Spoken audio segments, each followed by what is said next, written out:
Hi, everybody. I'm Joel. I'm a compulsive eater and I weigh and measure 3 meals a day without exception off the gray sheet, committed to my sponsor. Abstinence is the most important thing in my life. And I'm sorry, I'm just setting a timer myself so that I can see what's going on here. Um, I'm a compulsive eater, have been all my life as far as I know. Um, I first was introduced to Gray Sheet because a friend of my um, first wife happened to mention that food might be thought of as an addiction because she saw the way I ate. And the way I ate was nonstop. Um, I just a quick example, I would know what kind of day I had by when I woke up the next morning and counted the number of little frozen dessert containers that were on my night table from the night Mm, before. Um, I went to a OA meeting. I looked up OA and went to an OA meeting in Brookline, Mass. And to give you an idea of the kind of fog that I was in due to my eating, I really don't have any recollection of how it happened. But what I remember happening was somebody saying, when I tried the door and they were locked, somebody saying, "Oh, you know what? You really don't want to be here. You want to go to this meeting in Cambridge on Saturday morning." And so I did. Went to that meeting, heard people talk about things that I had no idea what they were saying. I don't eat no matter what, and this and that and the other. But there was a clarity. There was a sense that these people are talking about food the way I experience it. Although I have to say, I was always in such denial and probably still am that when I hear somebody say, so what I remember so clearly at a meeting after I'm in program for several years, somebody said they used to stand at the refrigerator and drink the stuff that they put on salads. And I thought to myself, oh man, really? 3 days later, oh yeah, I remember doing that.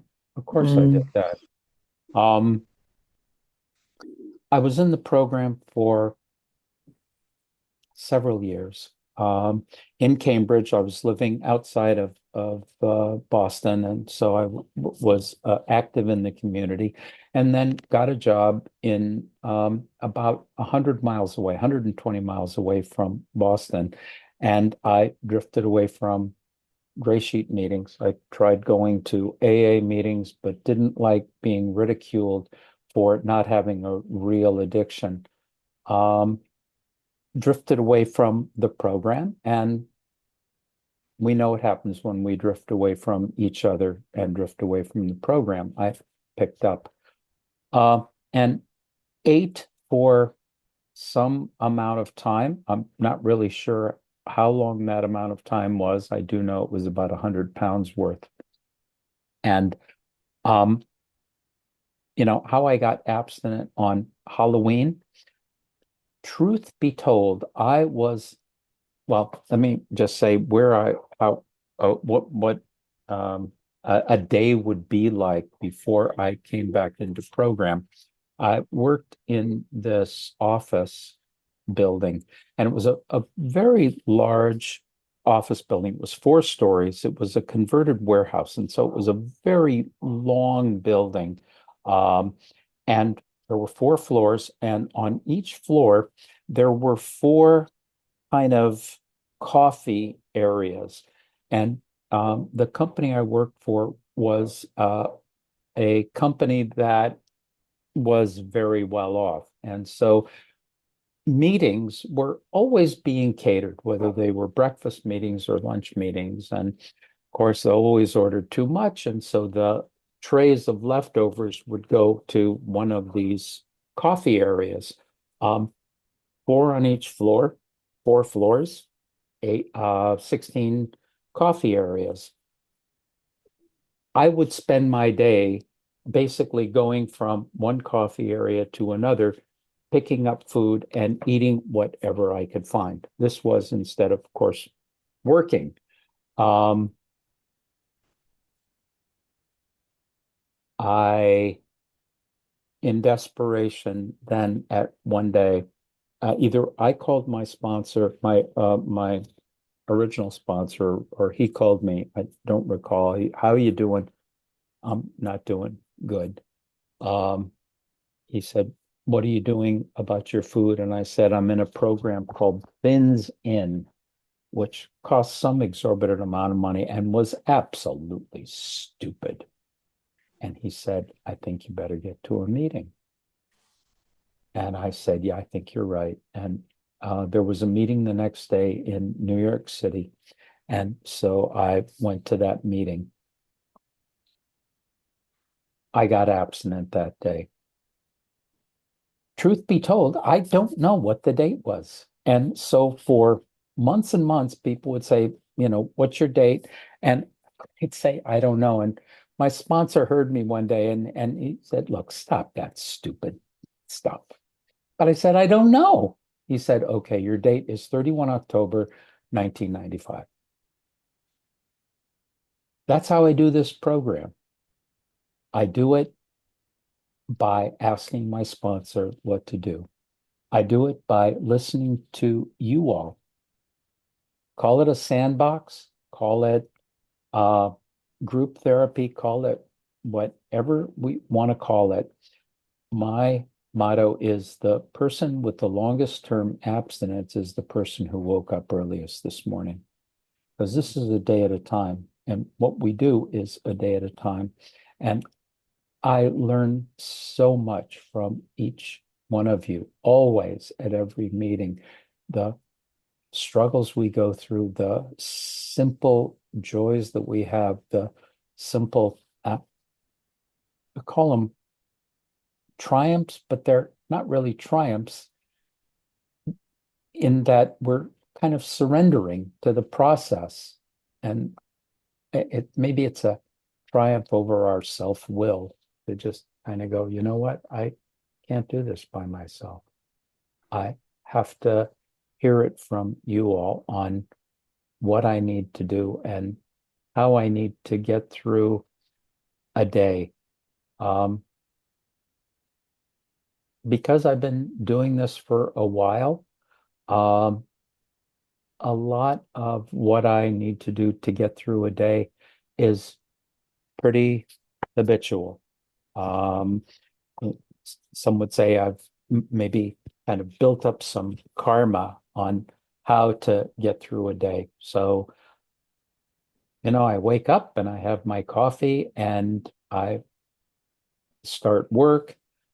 And oh, yeah, I get up pretty early. So I start work and then I go downstairs. I work from home, so I go downstairs and get my breakfast. And my breakfast is pretty routine. I have my scale on the counter and the scale's next to the refrigerator. And so I go and turn on my scale and I open the refrigerator and pull out this white stuff, which is my protein.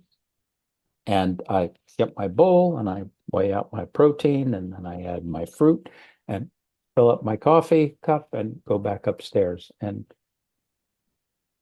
that is, I eat my breakfast. Sorry, and of course it's weighed and measured. And I go back upstairs and I finish my breakfast. And usually I don't really think about food anymore until it's lunchtime. Notice that I say until it's lunchtime. I really don't know when I'm hungry. Um, my I'm starting to become aware of it because my my wife on Saturdays when we'd go out doing errands and stuff, um, at one point she said, "Well, do you want to go to lunch before or after?" And I said, I don't care. It doesn't matter to me. I don't get hungry." And she looked at me and said, "Do you know what an asshole you are if you don't have your your lunch at a certain time?" No. Oh yeah. So because I don't feel hunger, what I feel is irritated, what I feel is angry, because I've been a compulsive eater all my life. I never ate out of hunger. I ate because I had to put sugar or carbohydrates in my mouth. That's what I needed to do. And hunger? No, no, not really. So, but now I'm I guess I'm kind of more aware of it and I can start to sense, and I'm not sure whether it's me sensing it or me sensing my wife letting me know how much of an asshole I'm being. Um, but I think I'm starting to become a little more aware of it. Just like day at a time, I become a little more aware of my surroundings and a little more aware of myself um, as a human being, um, which is really the true gift of abstinence. I Instead of my head being filled with the constant chatter internally of should I eat this? Should I not eat this? Is it on this plan? Is it on not that plan? Does it have this many calories? Is it this or that? No, I can't. Yes, I can. Or the ridicule of being turned away from. Um, I mean, I when you're big and fat, people, I want to say look at you a certain way, but more often they don't look at you. They see you and they avert. And God, I had that for during the most formative years of my life. And that the feelings associated with that don't go away. Um, One thing that I thought of as I was thinking about qualifying here was how this disease is a little different than other addictions. Um, in one way, it's different because for many of us, it starts at a very, very early age before we have any sense of morality and even right and wrong. Um, the other way in which it's different is that also from an early age, there is nobody and at no place does being fat earn you any positive reinforcement. Mm, If you're a drunk, oh, one of the boys and one of the girls, oh, one a good old boy, and blah, blah, blah. And if you're a compulsive spender, well, great, you're buying people's stuff. And if you're a sex addict, so there's some kind of positiveness. If you're fat, you don't get that anywhere from anybody except in these rooms.